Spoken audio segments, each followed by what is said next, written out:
All right, so we're going to explore ecological succession from grasslands to forests. The word succession you might have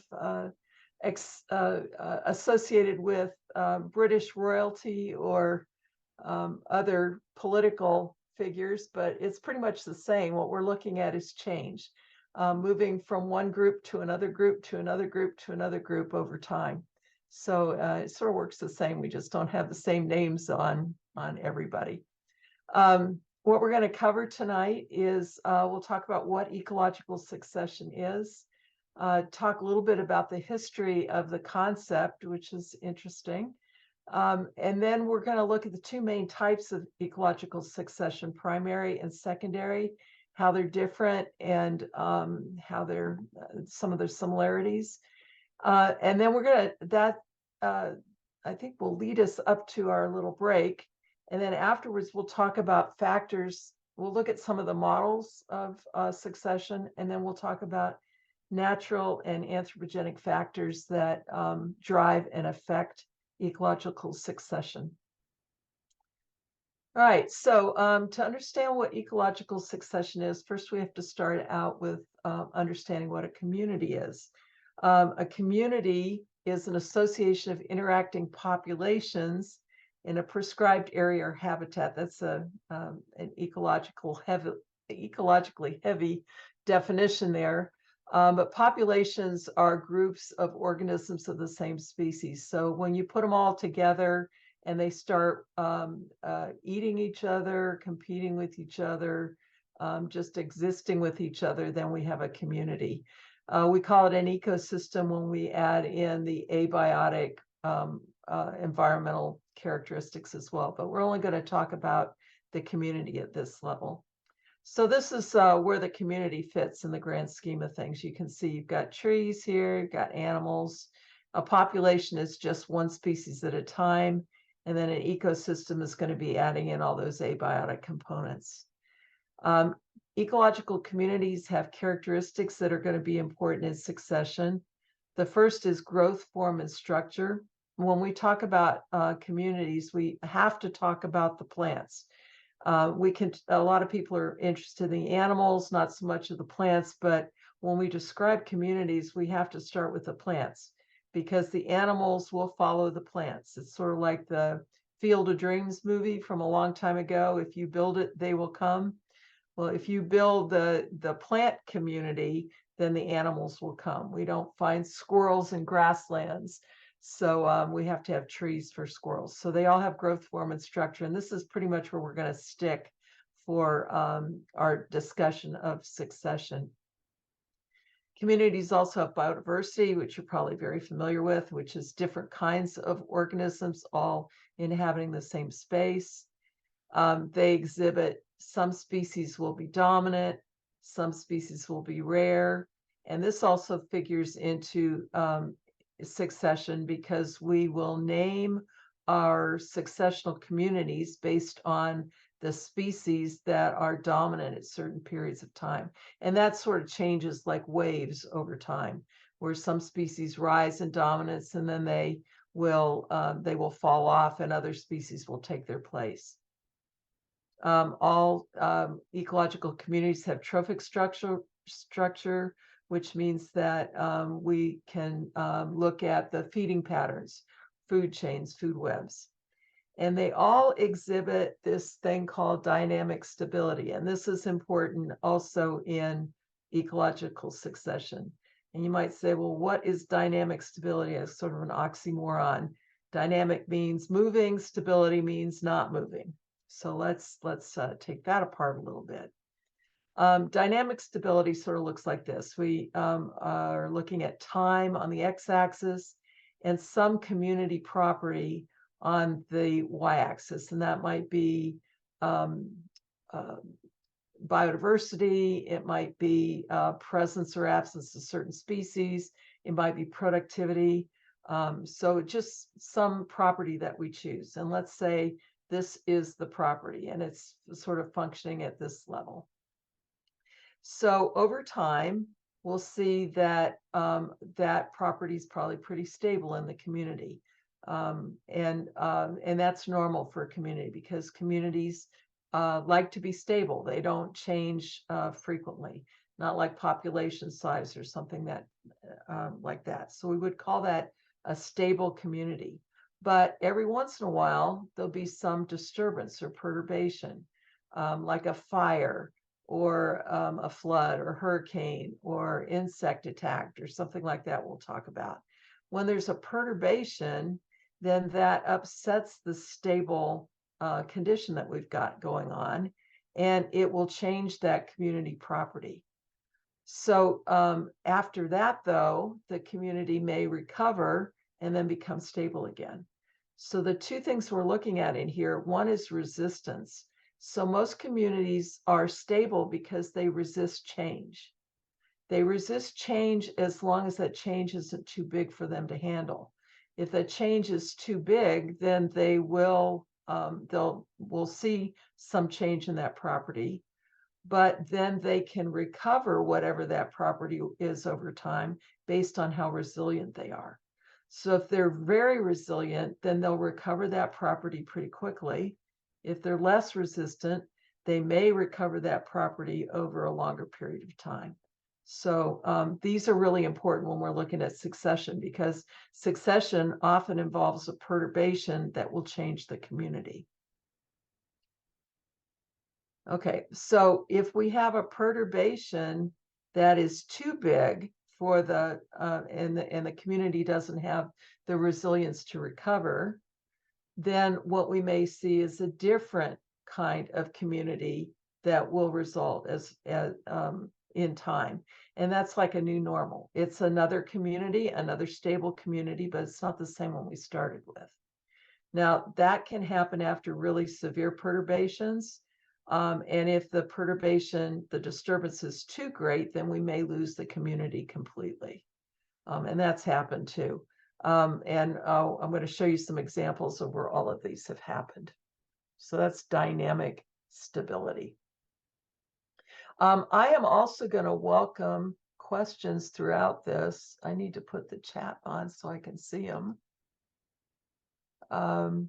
So if you have a question on something that I am talking about, you don't have to wait till the break. I am happy Cindy, the Zoom team will keep track of that and interrupt as the questions come in. You don't have to try to chase your chat while you're trying to do your presentation. I like that. Thank you. Okay. All right, great. Thanks. All right, so getting into succession, we've talked, let me go back first. No, I don't want to go all the way back, but I've talked about different characteristics of communities.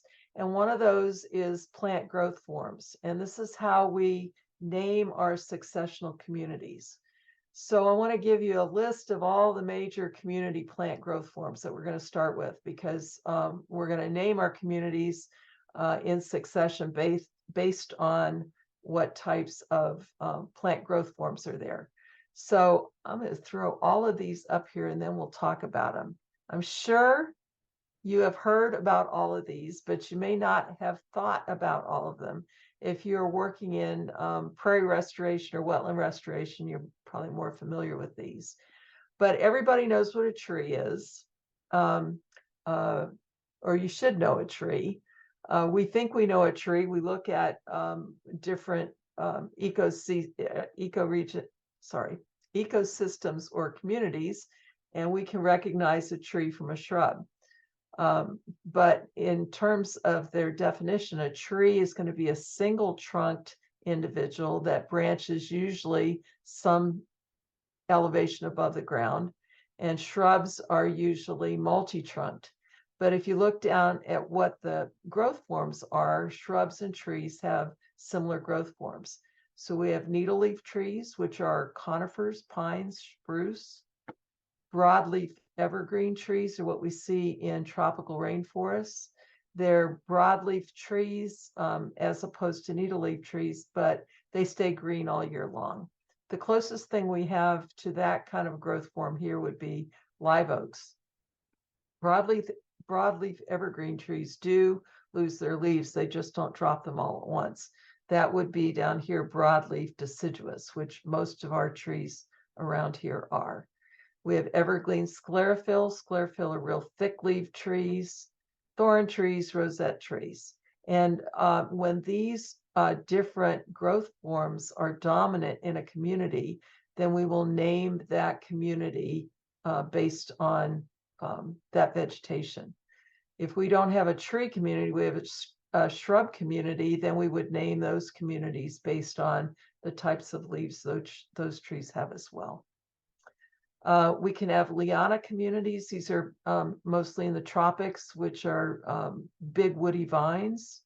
Herbaceous plants, these would be our prairies and other herbaceous plant communities. Epiphytes are when we have a lot of plants that are using trees mostly, but other plants as support.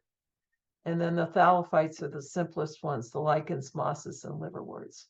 So the growth form of a community will be named according to what the dominant growth form is. So in a broadleaf deciduous forest, which we have here in Houston, Galveston area, that doesn't mean that there aren't other trees or other forms there. We have needle leaf trees within this. The broadleaf deciduous are dominant. Needle leaf trees are there. We also have shrubs. All our yaupon are broadleaf evergreen shrubs within this. So you can have a lot of diversity in there. We just name the community based on what is dominant. Okay, so if you know the major plant growth form that we just saw, and you know the environmental correlates, mainly the climate, amount of rainfall, and the temperature, average temperature, temperature extremes, summer, winter temperatures, summer, winter rainfall, you know all of that, then you can predict what plant community biome is going to exist, what the major plant community is going to be. So I'm going to ask you, I was thinking of how we could do this as a Zoom quiz, but I didn't have access to the Zoom for long enough. So I'm just going to have you think about this. Here's a camera lens. Just picture this. What do you see if I ask you, or if our plant community biome is a tropical rainforest? You should see lush, broadleaf, evergreen trees. They don't have any needle leaf trees in tropical rainforest. You may not know that. But in terms of the environmental correlates, we usually think of hot, humid, lots of rainfall. You put those two together and you have a tropical rainforest vegetation. Okay, this is more fun when it's interactive, but what about a needle leaf forest? What do we usually think of in a needle leaf forest? Conifers, and most of the time, people will think of needle leaf forests as being in colder, more arid areas, but we actually have needle leaf forests that are dominant in the Southeast United States as well. So needle leaf forests can live in not just cold environments, but also warm environments, but usually lower rainfall. Summer green deciduous forest is what we have in the eastern United States. Sort of comes into eastern Texas down into Houston, where Houston's sort of like in between some of these different growth forms. We don't actually fit into one. Tundra, cold woodland would be usually, you're not thinking of trees, you're thinking maybe low shrubs, really scrubby vegetation. And that comes down into cold woodland that we have in the central North America in the US, would be in the northern tier of the US 48, lower 48, and also Rocky Mountains, those areas. Dry desert, you think of desert plants, and in North America, they would be where it's sort of hot and dry in terms of climate. So we look at the desert Southwest here. And this one may be the most surprising one because steppe and semi-desert actually includes all of our tall grass prairies. This name doesn't really make sense for us, but it does include the North American tall grass prairie. Okay, so in each one of these, we looked at the major plant growth form, and then we put the environmental conditions that we find them in, and that gives us these different plant communities. So the community growth forms reflect the environmental conditions, and this is going to be really important when we start looking at how communities change, how they go through succession. And if you know the environmental conditions, then you should be able to predict the physical structure of the vegetation. We don't expect cacti, well, I shouldn't say that. We don't expect certain types of cacti to be living in tropical rainforests. Surprisingly, cacti do live in tropical rainforests, but they're epiphytic, if you remember that from the slide before.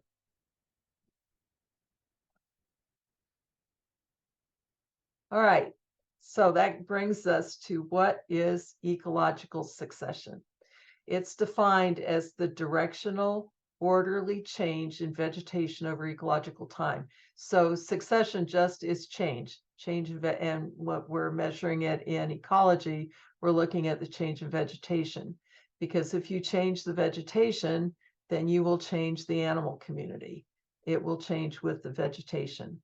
So the way we tend to look at it, here's our time again on the x-axis, but now we're looking at really long time periods, decades to centuries. And then we're looking on the y-axis at the complexity of the community, because with time, communities become more complex. They become more biodiverse. They become they have more biomass. If you just think about a simple community to a complex community, that's what's going to develop over time. And so it sort of looks like this, where we have a simple community for a while, and then the conditions change, and that community will tend to change too. This would be what we have in the plant community. And in this case, the plant community is really staying the same for a while in terms of complexity. Let's just look at biomass. And now it's starting to increase biomass. So the community is changing. And then the community changes again. The dominant species here are different from the ones here. And then the dominant species in this group are going to succeed to this group. This group's going to succeed to this group, then to this group, then to this group, and then finally to this group. And if we want to put labels on these, we can look at 3 successional communities.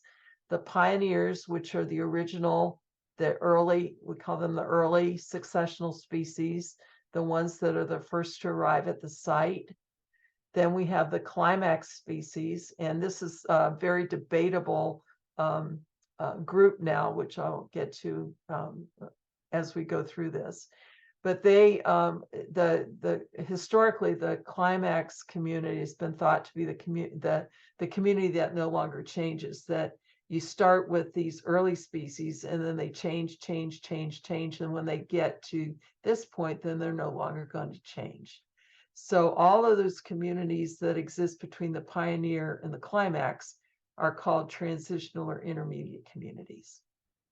Again, depending on where you're talking about, this time period may be decades to centuries. In the North American temperate zone, they've been able to measure succession either in decades up to maybe 200 or 300 years. But if you get down into the tropics, the succession is thought to take maybe up to 1,000 years. So a seer, each one of these would be a seer, is what the community looks like at one point in time. So this may be one growth form. these may be other growth forms, and then we have a different growth form here. So what's changing over time is the major growth forms in the community. Any questions yet? No questions?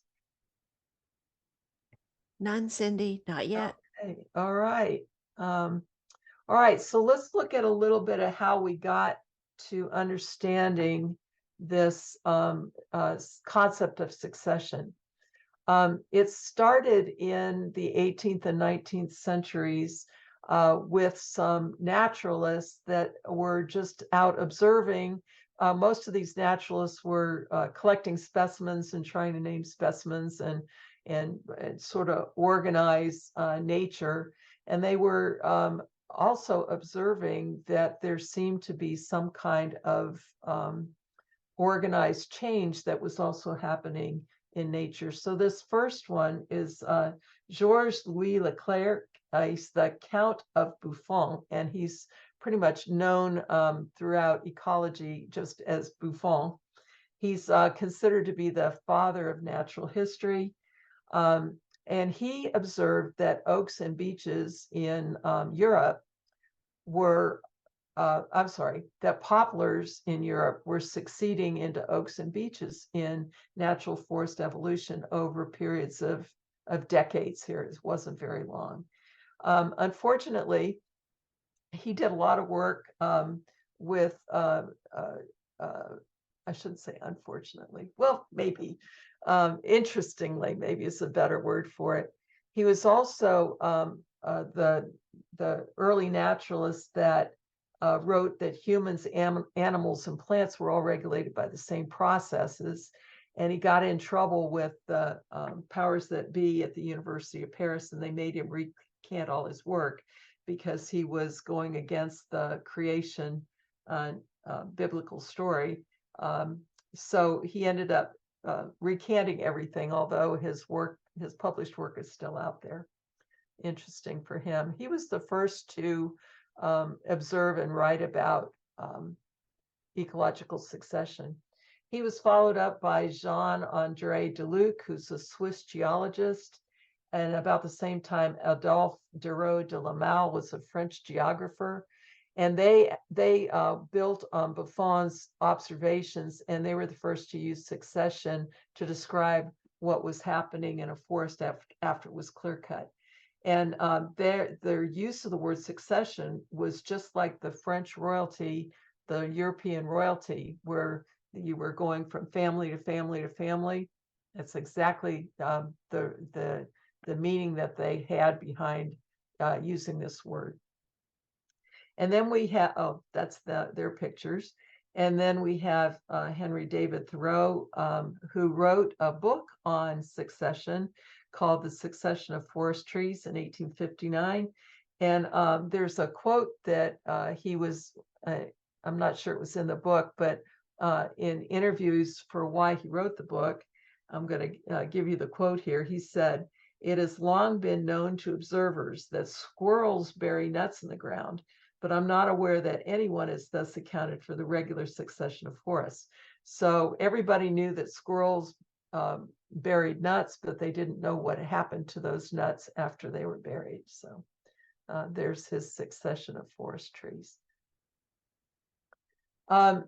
So the most significant researcher in the 18th and 19th centuries on succession was Ragnar Holt, who was a Finnish botanist and a plant geographer.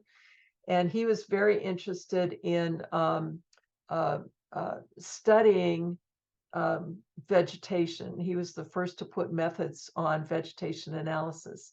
And so he mapped succession in some European forests. And this is his map for terrestrial vegetation.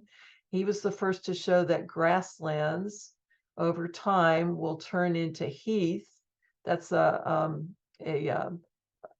basically a European term for what we really don't have heath here, but it's sort of like our shrublands. And then heath would succeed into birch forests. And if they happen to be on dry land, then they would go into different species of pine. If those birch forests happen to be in wet areas, they would succeed into different species. These are spruce, but both of these forests would succeed into oaks, which would eventually succeed into beechwoods. And then in swamplands, he mapped that mosses would succeed into sedges, that would succeed into more vegetation, and then eventually into the birches. So even swamplands through succession would become terrestrial. And he was the first person to put all this into a map and look at the temporal movement or changes of all these communities. In the 20th century, over here in America, we had Henry Chandler Cowles, who was a faculty member at the University of Chicago. And he spent a lot of time in the Indiana Dunes area on Lake Michigan, which was about 40 miles south of Chicago. It's still there. It's I believe it's a national park now. The Indiana Dunes are humongous dunes over centuries and centuries and eons of wind blown waves from Lake Michigan, and I believe they probably started with the retreat of the glaciers after the Ice Age. He noticed that a lot of these dune areas did not have any vegetation on them, and other parts of the dune areas did. And this is a picture from his work. He was the first to take. So prior to this, let me back up a second. Prior to this, the Europeans were all observing changes in vegetation over time. And what Cowles did is he took a transect from close to the lake back up the dunes, and he noticed that the vegetation changed as you moved away from the lake. And the vegetation at the top of the dunes was trees, cottonwoods. The vegetation sort of in the middle of the dunes was shrubby, and the vegetation, the picture doesn't go all the way down to the lake water, but the vegetation nearest the lake was grasses. And if he drew transects through this, he determined that the age of this vegetation showed that this used to be the lakeshore, then this was the lakeshore more recently, maybe hundreds of years ago, and now we have the recent lakeshore. And so he's able to sequence the successional stages using a transect that he could establish right now. So he called it space for time substitutions or chronosequences in vegetation, which was just a fancy word for succession. He proposed primary succession, which would have been, plant growth on these dunes where there was no soil, no nutrients, and the plant growth, the plants growing on these dunes would add nutrients and soil and provide for future plants to live there. And then he proposed these sears that I introduced earlier as well. He was the first person to sort of organize the concept of succession this way. He was followed on by Frederick Clements and Henry Gleason, which were contemporaries of Cowles, but they saw succession in a different way. Clements believed that the sears were highly predictable and deterministic, converging on climatically, I'm quoting from his work now, climatically determined stable climax community. So what he believed was that didn't matter how a community got started, it was always going to succeed to the eventual climax community. And that climax community would be hardwood trees. And it didn't matter if it started out as sand or if it started out as glacial moraine or it started out as fine prairie soil. Eventually, all of these were going to succeed toward a hardwood forest. Gleason, on the other hand, said that there was nothing was determined, and everything that happened in succession was by chance. So they argued about this for a long time. They had different camps. Their students would debate this, and the debates went on for about 40 years until science sort of took over in the 1960s, and the researchers from the 1960s on started doing experiments to see what the true answers were. And those experiments continue to today, which is 70 years later, and we still don't have all the answers. So Clements and Gleason were basically arguing not on the process, but what the climax vegetation consisted of. Clements' view was what they call pseudo-organismic, which he thought that everything occurred. It was sort of predetermined what was going to happen, and he likened it to embryonic development, where if you know ontogeny and phylogeny, ontogeny shows that all organisms, basically when they're very young embryos, they're hard to distinguish apart. They all look very much the same, even though they will become different organisms later. Well, he sort of turned it around and said all these different successional stages will all come to the same pseudo-organismic climax vegetation community. And then Gleason said that the whole community that you get at the climax at the top level is just coincidental, just the beginning of chance, or the basis of chance.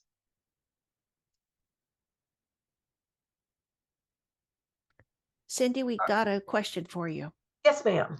Mike, would you like to unmute and pose your question? Yes.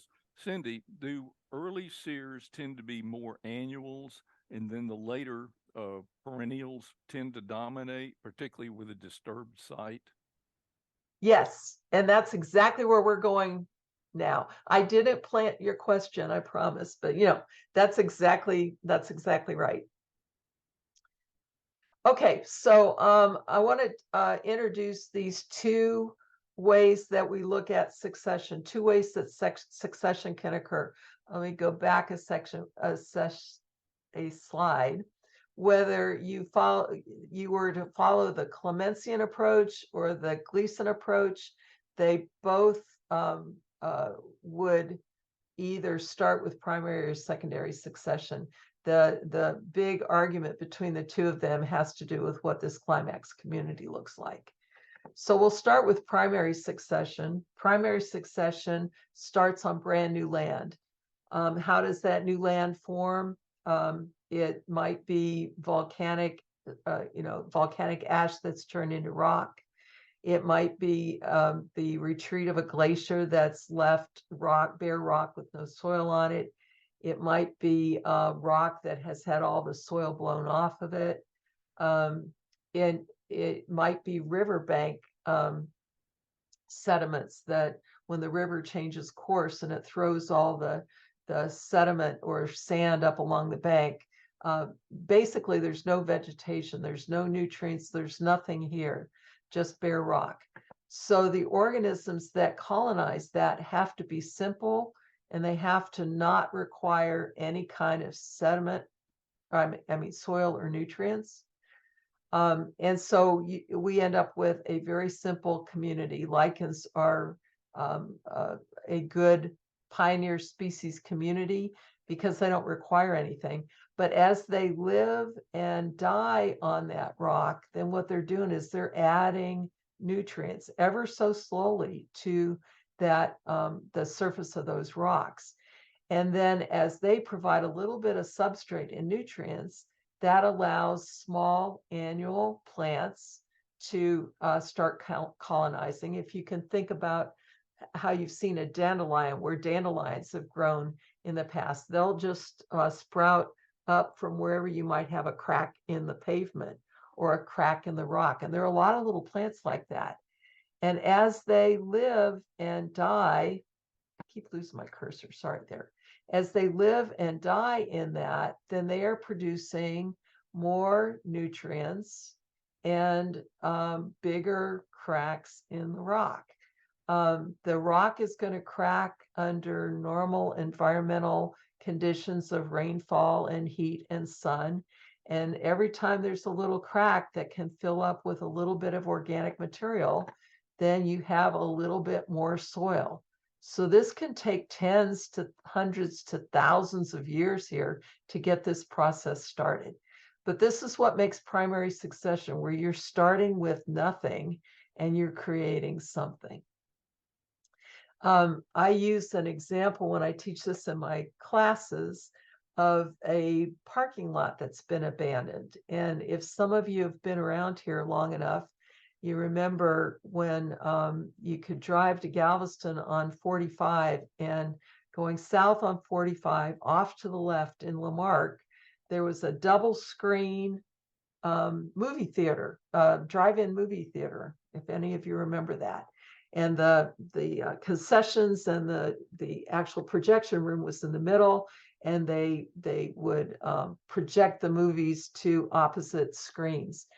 Well, the thing closed down. I think the screens fell down at some point and were removed, but the asphalt blacktop parking lot that the movie theater existed on they didn't lift it up. They didn't remove it, and it sort of just degraded with time.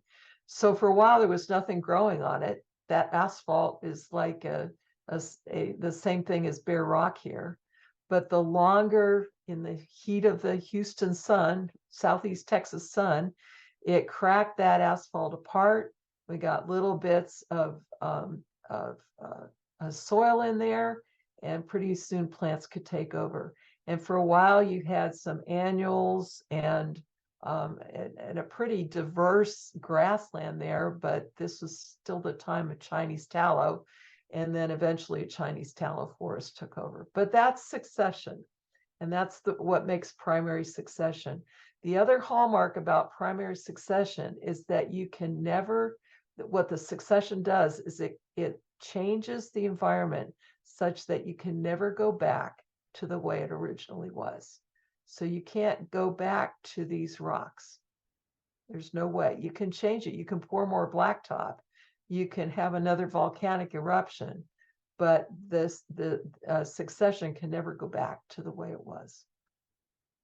Okay, so after you have that rock or lava or whatever it is broken up with some little pioneer plants, then that allows other pioneers to come in and utilize that very hostile environment.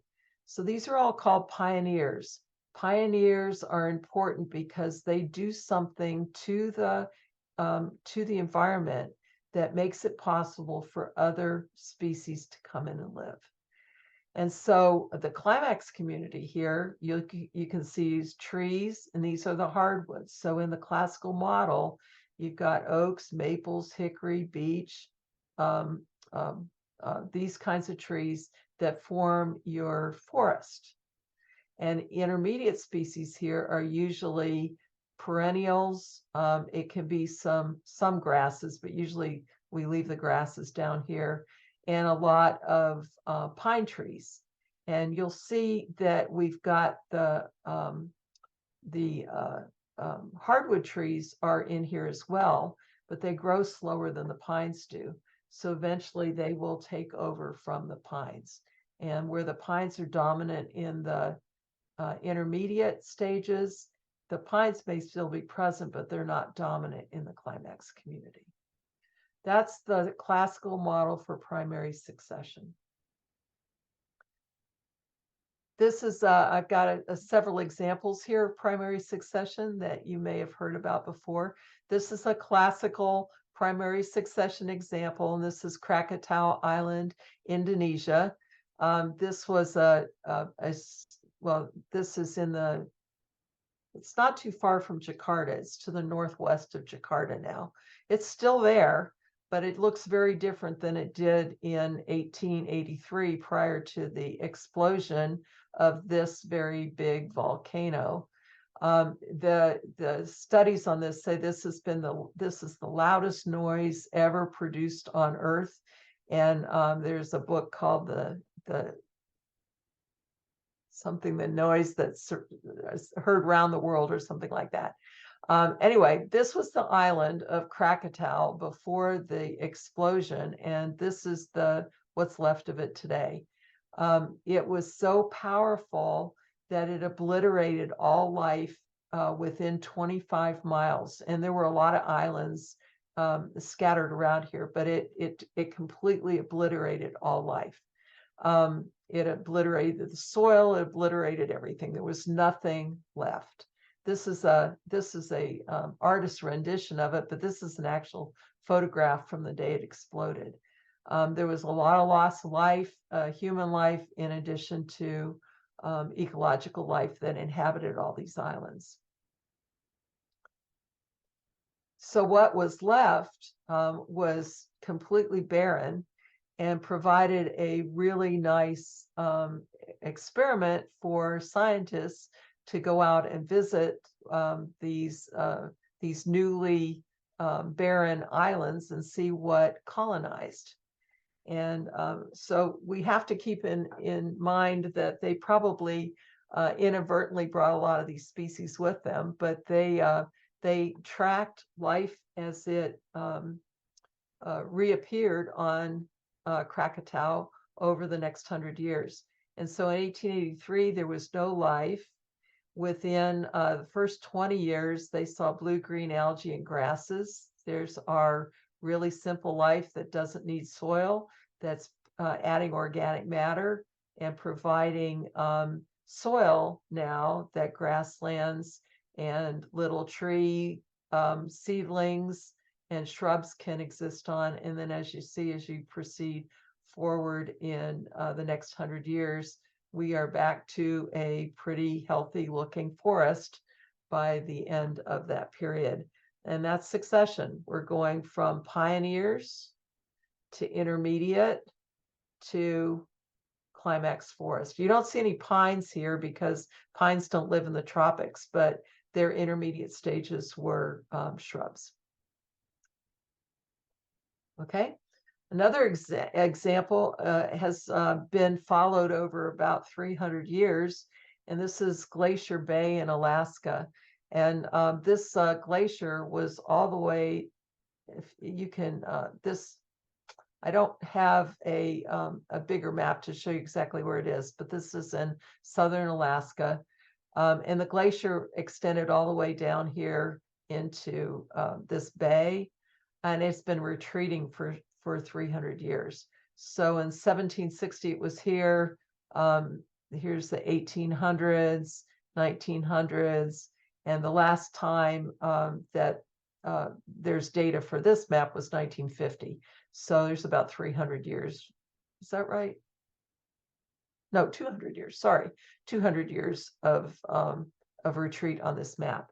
And these are some pictures of the glacier. So the glacier is moving back as it warms up, and it's exposing land at the south end of the glacier. It's moving from south to north. It's exposing land on the south end of the glacier as it moves back, and it's also exposing land on the upslopes as it moves back. So these are two pictures from that. You can see that there's vegetation here, there's vegetation here. And if you draw a transect from this north, well, I'm going to start the south, starting the south and moving north, then you can do what Cowles did on the dunes. You can do that here along a glacier moraine. And these communities down here are old succession, and these communities up here are early succession. And then we have transitional communities working all the way down. And then if you go from the edge of the bay here where the glacier used to fill all of this valley up, and you move up the slope, then you can see something that looks like this, where you have the early successional species down here near the water. And then as you move up the slope, you have later successional species. So you're going from early pioneers to intermediate to later successional species. So this one's been studied for a long time in the US. Then we have Mount St. Helens, Washington. Probably everybody remembers this one. This was an eruption that occurred on May 18th, 1980. So we've got 42 years to look at succession here. This is what it looked like prior to the explosion. This was what it looked like during the eruption. And this is what it looked like afterward. So this this volcano erupted very weirdly. It blew out the north side of the mountain. So rather than going straight up and having lava, it had most of the eruption was a shock wave with a lot of heat and ash, but not a whole lot of lava. And so what that heat and ash did was basically mow down the forest and filled up this lake. I think they say it filled up about 200 feet of material from the mountain, as well as a lot of dead trees. And apparently they're still there, that they haven't really degraded much at all. So if you go away from the lake, this is what it looks like, or what it looked like pretty close, or within a few years of the explosion. So how has succession worked on this place? This is obviously primary succession with the heat, the ash, and the lava flow and the landslide that occurred. There was really no life left at all on the side of this mountain, where there had been lush forests beforehand, which you can see here. So they have actually two different successional processes that have occurred in Mount St. Helens area. Both of them are primary succession. And this is sort of the dry area. And you can see that it really hasn't succeeded very far. That's been 40 years, and we've got sort of this low green growth. Most of this growth is fireweeds. Fireweeds are really pretty. They're in the willow herb family, Onagraceae, but the succession past them has been limited. In some places, and they think that this may be growth that's occurred from some of these trees that might have survived the initial blast, because again, there wasn't a lot of lava flow. It was a lot of shock wave and heat. But they're thinking that maybe these trees that pop up every once in a while are not the result of succession, but the result of little seedlings that may have survived. They may have been covered over with debris and protected somewhat, because these are late successional trees and these are early successional fireweeds, and they should not be really existing in the same place. So that's in the drier areas. In the areas where there are some streams, we've got a totally different kind of succession going on. And these are lupines, sort of related to our bluebonnets. They're legumes, and they are found with some shrubby areas in, I'm sorry, some shrubby communities in the wetter areas. So what we can take home from this is that neither one of these has followed the traditional successional model that we would expect. So obviously there's something wrong with, I shouldn't say something wrong, but something different occurring than our early successional biologists said that probably would happen. This is a real recent one. This is the Kilauea volcano that erupted just a few years ago. And this is one of the vents and the lava flow. And when that lava flow hardens, we end up with something looks like this. And obviously there's no soil, there's no life, but within a very short period of time, we get life. And that's because there's plenty of seed banks around, and most of the organisms, most of the plants that will start colonizing these little cracks in the lava will be relatives of the plants right next to the lava that weren't affected. So again, it's a little bit different type of succession than we would expect with the way the models run, the way the models describe it to us. So this is early succession, and then these are the same species given some time to grow up a little bit. But eventually they will make soil here on the lava, and then we'll have soil again. Again, most of the big island of Hawaii where this occurred is sitting on lava from some kind of an eruption some time ago. There's plenty of soil there. It just takes some time for it to build up. Okay, so those are 4 examples of primary succession. We do have another question. Okay, Verva, would you like to unmute and pose your question? Sorry, Cindy, so we see all these from all the way in the beginning to the climax community. If you're an environmentalist trying to do restoration, how do you pick which stage you're going to restore to? and that's an excellent question, and we are going to address that. Okay, not quite yet.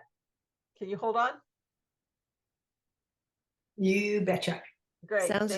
Sounds good. That's it, Cindy. Okay, so if you noticed, Krakatoa and Mount St. Helens and Kilauea volcano, we don't have any of that stuff going on here. What we have here is secondary succession, and most of the places in the world where we see succession occurring, it's secondary, not primary. You'll notice that secondary starts where there's already soil. In secondary succession, we don't have to make the soil. So in secondary succession, what starts the primary, the pioneers community is some kind of a disturbance. So there already was a community there. There's a disturbance, and the disturbance will set that succession back to an early stage. In this case, the resilience didn't work. So if this community is resilient, going back to that slide that I showed earlier, the disturbance is too big and sets that community back. If it sets it back to bare ground, then we have pioneers that are going to colonize bare ground. But the difference between this and primary is that there's still soil and nutrients there. And in a lot of cases, the disturbance is going to actually improve the nutrient content of that soil. Okay, so in this case here, we have a big fire. The big fire is going to take a community and it's going to reduce it to rubble. And then we start with the pioneers again. So the main difference between secondary and primary is what you're starting with the pioneers. As you notice that once we get past that original pioneer stage, everything looks pretty much the same as it did for primary succession. The big difference between primary and secondary is that secondary requires that disturbance to change the community. The community will proceed in one direction. I failed to mention that when I was showing you what succession was. So succession really only moves in one direction. Succession cannot move in the second direction, in the reverse direction. It only moves in one direction. It takes some kind of disturbance, either here or here or here, to set it back. Here's an example of secondary succession that occurred in Yellowstone National Park in the summer of 1988. Now there's a reason, a human caused reason for this, fire suppression, which we'll talk about a little bit later. But you can see that this was a monstrous fire. And it burned for a long time, and there were fears that Yellowstone would be ruined forever. If you remember back to when this happened, this was probably the first really major fire that occurred in the U.S. that was the result of years of fire suppression. After the fire was extinguished, which was not, humans did not extinguish this fire. Snowfall in the fall finally extinguished the fire, but it looked like this. And people were very, very afraid that Yellowstone was ruined forever. But they waited a year and it looked like this. And it looked like this. And these are all the trees that burned, they're all coming back.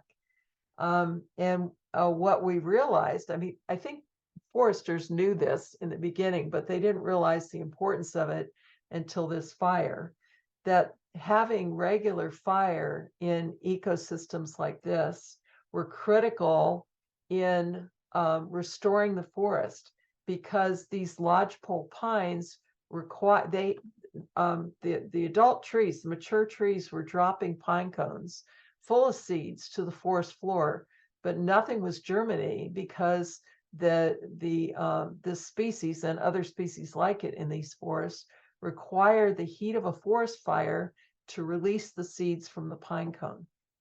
Now, what ecology says is that you need frequent fires through this area that will stay on the ground, open up the pine cones, burn the dead wood and litter on the forest floor, release the nutrients into the soil, and regenerate the forest.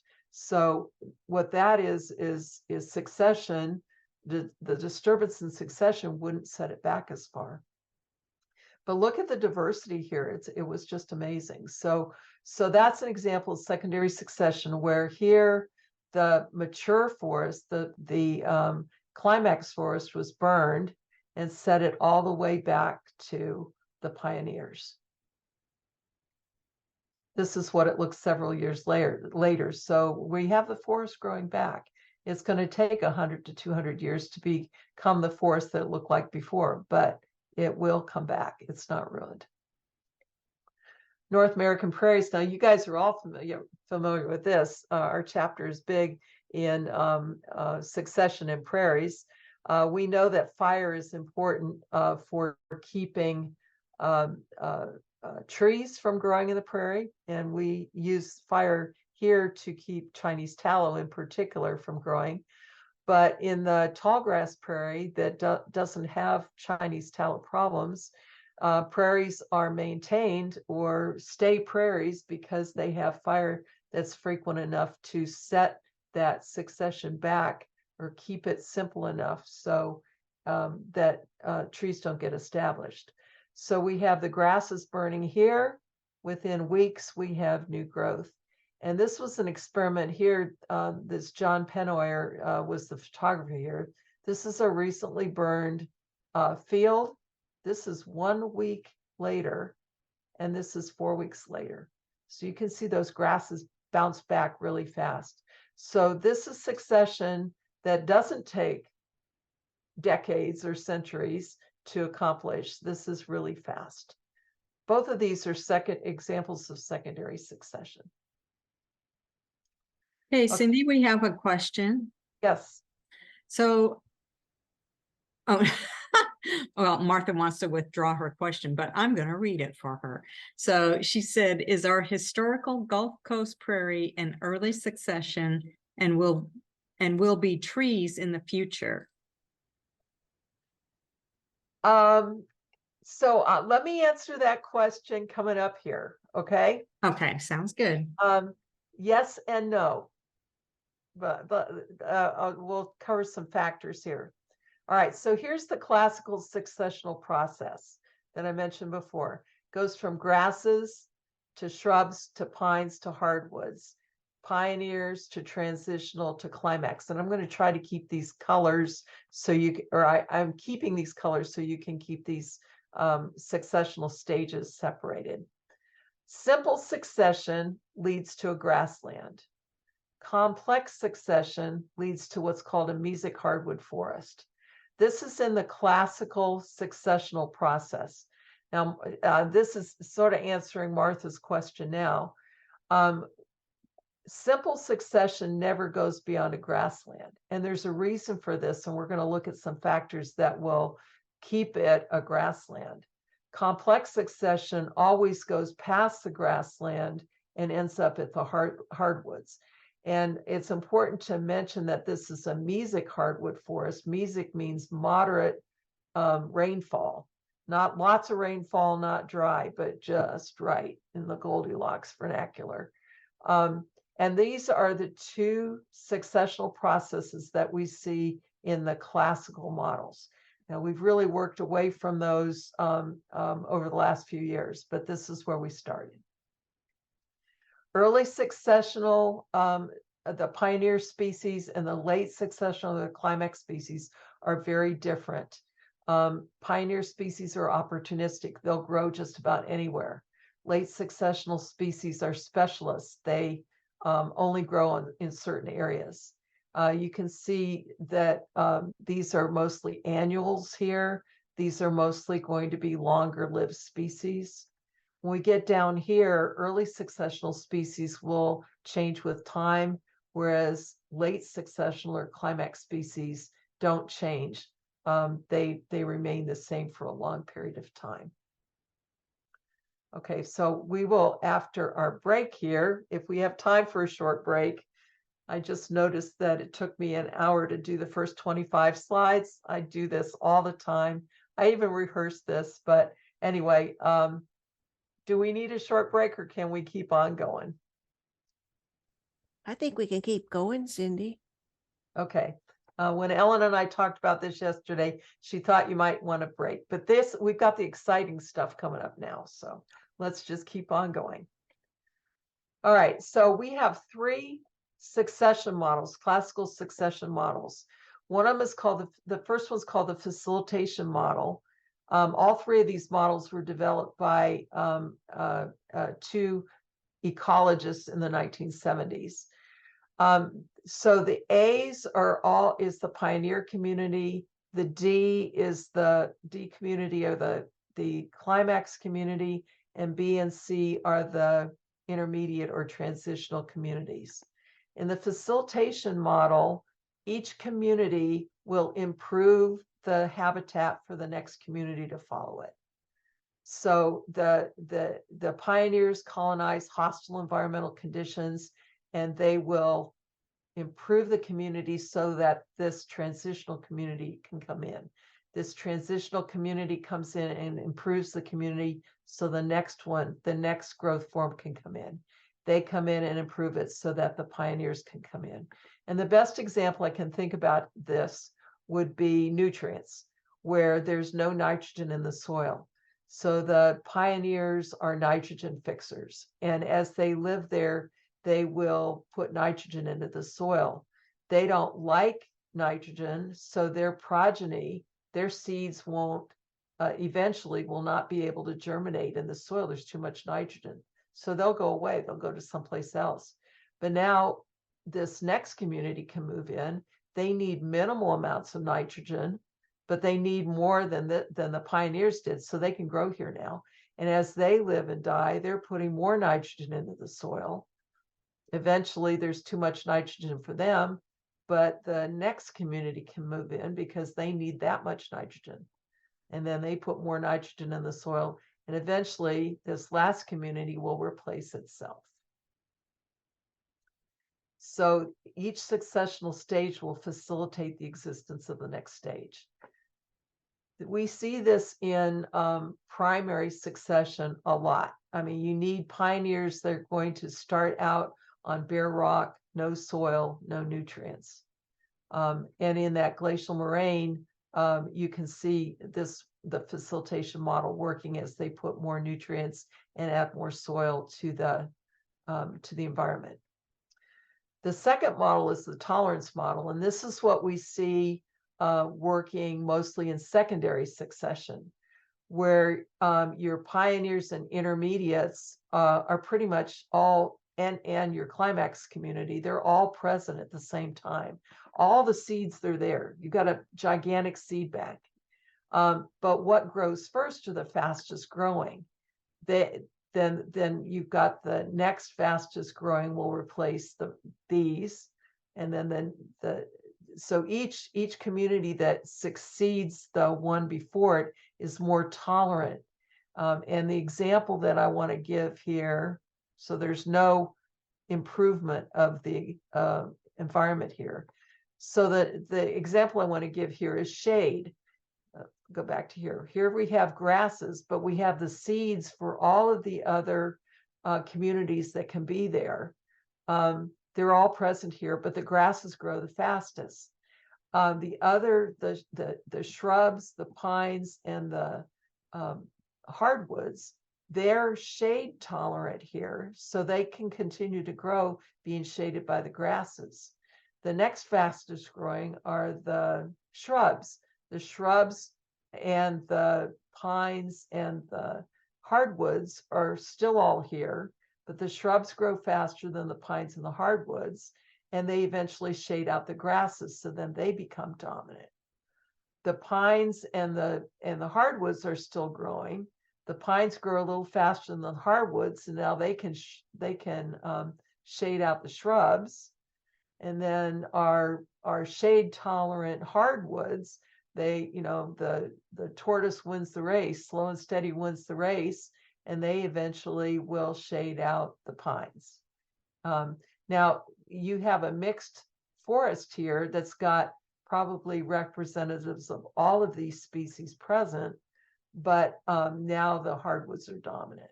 So that's the tolerance model. They tolerate the conditions better than anybody else does. That's what we see in our secondary succession models. And then there's this weird one. This is the inhibition model, which I'm going to skip over because we don't see it here.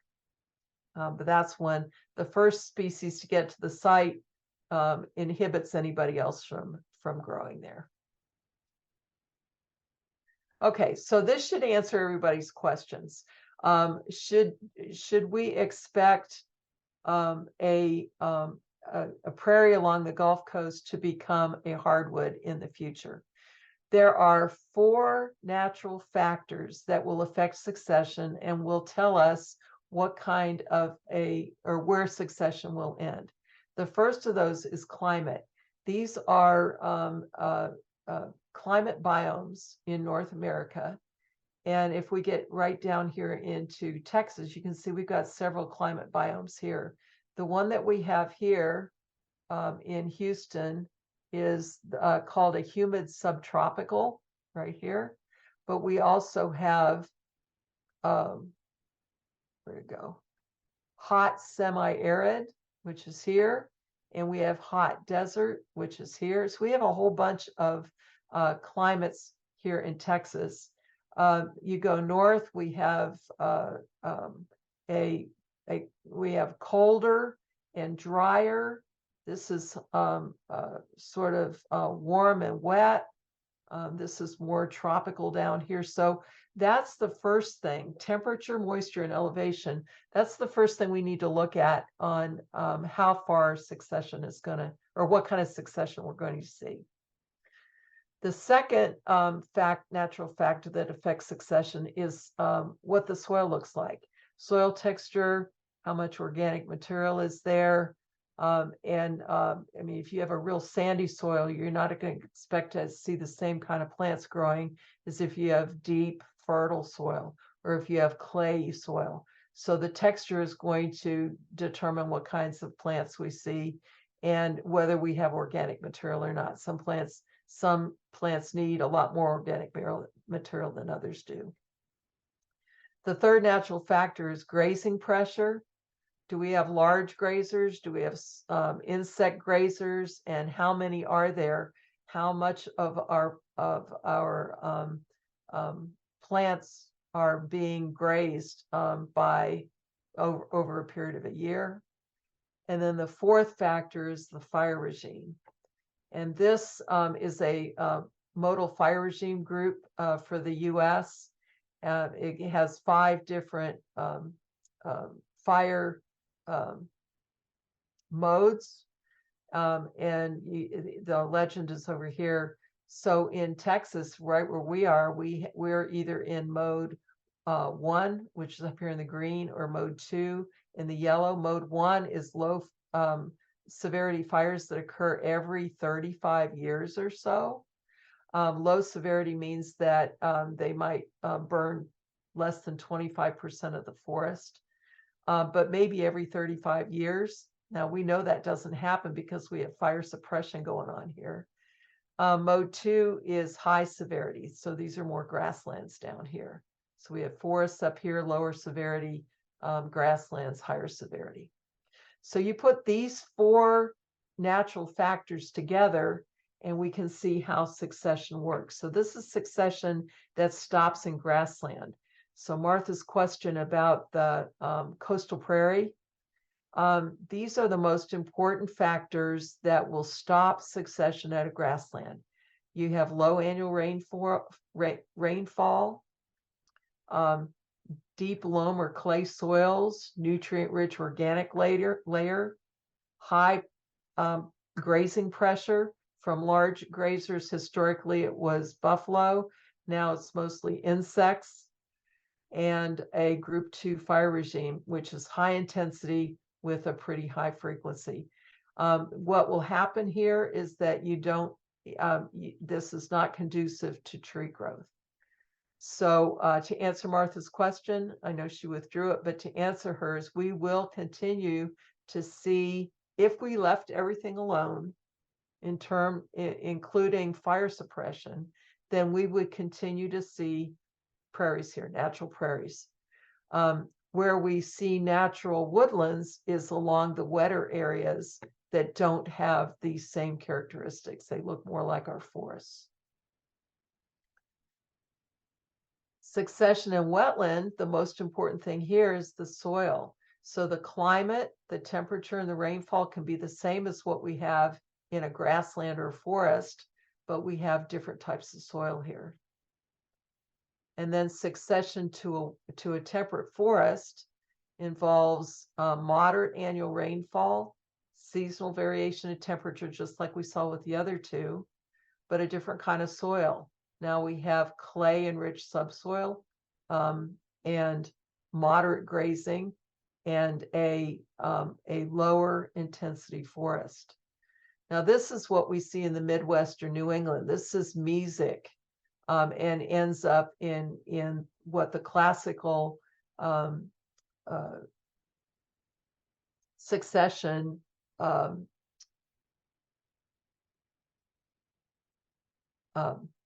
climax forest looks like. We don't have that in Texas. We have in East Texas, we have a climax forest, but our climax forest is pines. Okay. That's because our soil is sandy and is more acidic, less neutral than we see in the Midwest. And we have a fire regime that's 35 to 100. It's more like 100 years because of fire suppression, but it's a lot more frequent than the fire regime that we see in mesic hardwoods. So we'll talk about coming up here. I'm running out of time. Why we have a different kind of climax forest here. These are Southeast Texas climax communities. For trees, we have pines, oaks, elms, hickories, but different species than they have in the mesic hardwoods. Pecan, black walnuts, sweet gum that we don't see in mesic hardwoods. Here's our grasses that you guys are all familiar with. And then in wetlands. So we have different oaks, elms in wetlands than we see in the forest, different species. And just for fun, if you wanted to see really complex succession, this is the 1,000-year succession model for a tropical rainforest. Okay, so current thinking on succession, which changes what we have for years and years thought to be the classical models. Now they are developing new succession models from data-driven testing rather than just observations like Cowles gave us and Holt. Now we have more modeling and testing that is done that may be giving us different answers. We're rethinking classical successional processes, and I'll show you why in the slide coming up here. There's a lot of questioning on whether climax communities really do exist. Our longest observational succession have been about 300 years, and going out 1,000 years or so, communities may look a lot different. So what we think as being stable now may not be stable over something that's longer than our lifetimes. People are debating whether succession is predictable or not. They're trying to determine whether there are some density dependent and non-density dependent factors that are involved. And then considering scale, how big an area are you looking at to determine whether succession is working or not? So when you look at all these questions, the whole science of ecological succession is really in flux now. So I need to do this in about 50 years, and maybe we'll have some answers here. So they are agreeing that the nature of the disturbances are really important in driving succession. And these are some of the important disturbances. Weather, this is from Hurricane Hugo, which I think was about 25 years ago.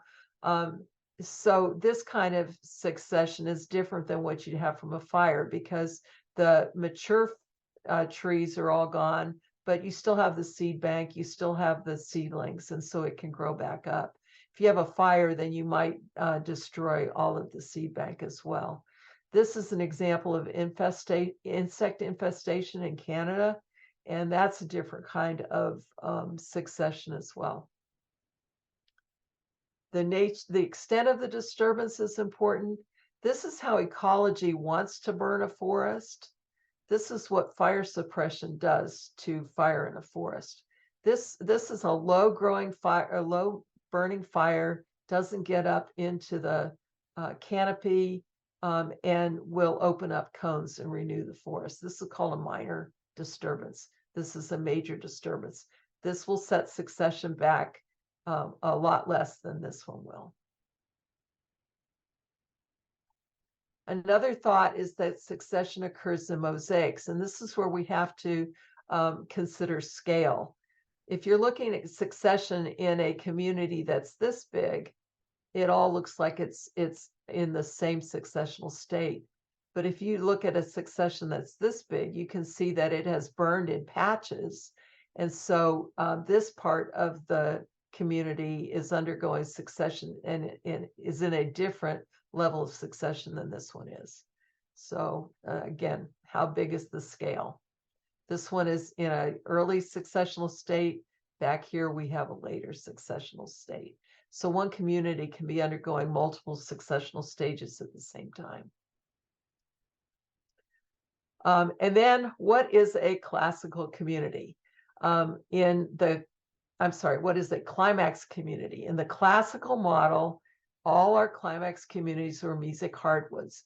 Clements said that all communities eventually look like this. It's a beautiful Northeast, Midwest forest community.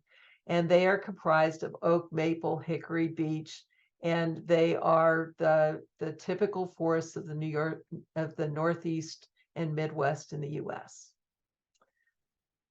The classical mesic hardwood would be a mesic hardwood climax community would be a beech magnolia forest in East Texas. However, in East Texas, our climax forests look like this, and we call it piney woods. Piney woods means that the dominant species, the dominant growth form in there are pines, not hardwoods. Yes, there are beech trees and there are magnolia trees in the piney woods, but they are not dominant. And why aren't they dominant? Does that mean that we don't have a climax forest in East Texas? Well, that's why everybody is rethinking what a climax community looks like, because it's not just East Texas. What about regions where we never see mesic hardwoods? Mountains, tundra. Here's mountains, tundra, even dunes. This is from Galveston Island State Park. You're never going to see oak and maple and beech trees growing on sand dunes or in tundra. They're just not going to do it. So the new definition of a climax community is any community that can replace itself over long periods of time. And what that means is that you have all developmental stages of the dominant trees. If you have a preponderance of, let me move that back. If you have a preponderance of young trees, that means the community is succeeding. It's moving away from, it's moving into some new successional stage. If you have a preponderance of old trees without any new individuals of those species, that means it's moving away from that community. So the question is, do they really exist? Do climax communities really exist? And we know that change is constant. There's their dynamic stability again. Change is occurring all the time. We have to realize that change may be occurring on a time scale that's different from what we realize. So we may need to consider longer periods of time. Okay, to finish up here, humans have impacted succession greatly. And probably the most important way that we have done that is by suppressing fire.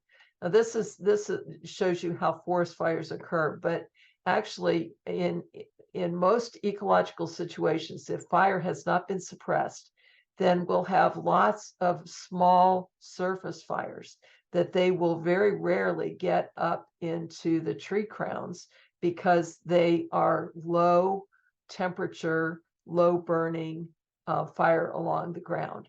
And those are the kinds of fires that these forests need. But we've been suppressing all fires. And now that we've done that, we are living with the consequences of these big fires. So the low fires don't really change succession much, but these big fires do. They send it way back to pioneer levels. Clear cutting obviously has a big impact on succession. When we clear cut, we take out all of the trees for lumber. We may be maintaining these easements, which are affecting the successional stage here. We do a lot of, I like this one. This is all used to be forest. Now we've got agriculture here. I don't know why they did it in that pattern, but this is obviously impacting the succession. And this was a tropical rainforest that got converted into a palm oil plantation. So obviously these are not going through their normal succession anymore. Invasive species, I just chose one here. They can have big impacts on succession. I chose Chinese tallow, but many invasive species operate the same way. They grow quickly. They produce a lot of seeds. The seeds can live a long time. They can aggressively sprout, and they don't have herbivore pressure on them. Nobody eats them. They can tolerate all kinds of environmental stressors, and they can tolerate whatever we throw at them. And they can transform fire-maintained ecosystems. So most of the time, in places where we have suppressed fire, they will just move in.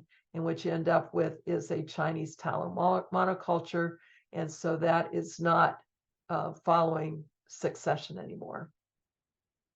This is what it looks like. So this is an area that I don't know what it was before, but you've got tallow that are moving in, and before long, they look like a tallow forest. So the take-home message here is that we're still learning about the processes that direct how natural communities change over time. There's a new kind of succession that they're exploring now. They've got primary, secondary, and now they're looking at maybe cyclical succession that is allowing these climax communities to go through periodic change. Climate change is being looked at. I got this picture off the internet this morning. For those of you that have traveled to the Amazon with us, the Rio Negro is going through all kinds of, it's an unprecedented drought. They haven't seen a drought like this really in recorded history, maybe back 120 to 150 years ago, but they think this one might be worse than that. This is a tributary of the Rio Negro called the Tumbira that we usually go on for at least a little part of the trip. And it's basically dried up. This is nothing's navigable here anymore. So obviously this is going to affect succession. It's not just the river that's dried up, but all of these areas around it are also in a very severe drought. And then finally, our ecosystem restoration efforts. We plant climax species. We don't plant pioneer and transitional species and let them go to climax species because we don't want to wait the 10 to 100 years that it takes to go. So I know that was one of the questions, and this is how I'm finishing up the whole thing, but I don't know, do we need to think about this or not? Probably because we are in secondary succession.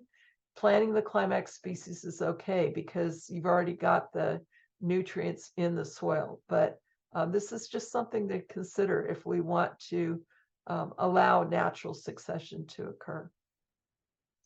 That's it. If there are some questions, I do want to put this up, and I will put this in the, oops, I can't do that, sorry.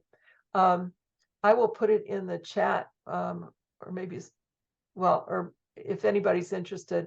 This is called a crash course in ecological succession. This guy that does this is a lot more interesting than me, than I am, and he does this whole thing that I just spent an hour and a half doing. He does it in 10 minutes. So if you want some more on succession, there it is.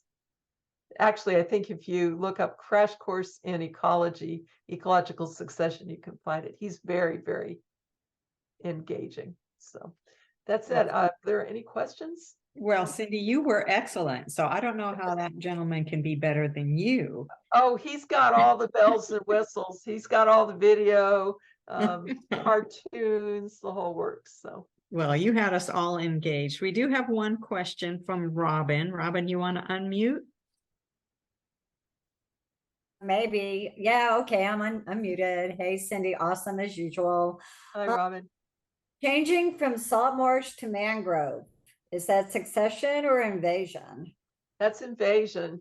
Well, okay, it's we call it invasion because we want the salt marsh, we don't want the mangrove, but actually it's a long-term effect of climate change. It's getting warmer here, and the mangroves, what kept the mangroves out was our cold winters, and we're not having those cold winters anymore. It's allowing the mangroves to move north. So we call them invasives because we don't want them. They're going to change our environment, but it's really climate change Thank is you. driving it. Okay, Cindy, I have one question of my own, and you kind of talked about it at the very end there about us planting all the climax plants in a very disturbed area. By missing the intermediate phase, or what are we doing? Are we kind of voiding our success by planting all the climax plants? No, not really, because we already have the soil, we already have the nutrients there. If you were in a primary succession situation, then you'd really need to have the intermediate plants in there so that they could help facilitate what was going to come next. But we've already got it. It used to be there. We're trying to restore it. So it's okay to do it. But I think we need to realize that we're sort of we're acting more as invaders by putting those plants in, but it's okay. We're good invaders.